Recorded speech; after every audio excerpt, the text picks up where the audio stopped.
তো বন্ধুরা, আজকে অনেকদিন পর কবুতরের ঘরে ঢুকবো। দেখা যাক বাচ্চাগুলো কেমন হয়েছে।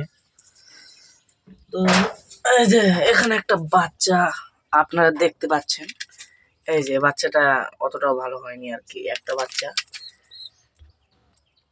আমরা একটু দেখাই, এমনি ঠিকই আছে সব। এই যে, আর আপনারা তো জানেন এই যে আমাদের কোকা কবুতর প্রায় সবসময় ডিম নিয়ে বসে থাকে আর কি। সে তার আগের মতনই রাগ এখনো। এ খুব মারে, খুব মারে। আর এখানে আছে আমাদের এই যে মাদ্রাজ কবুতরের মাদিটা।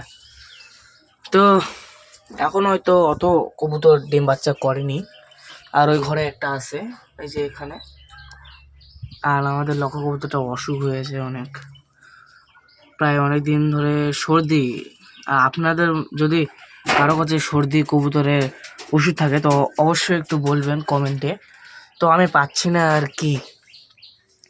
তো যদি ভিডিওটা ভালো লেগে থাকে আপনারা অবশ্যই লাইক দিবেন।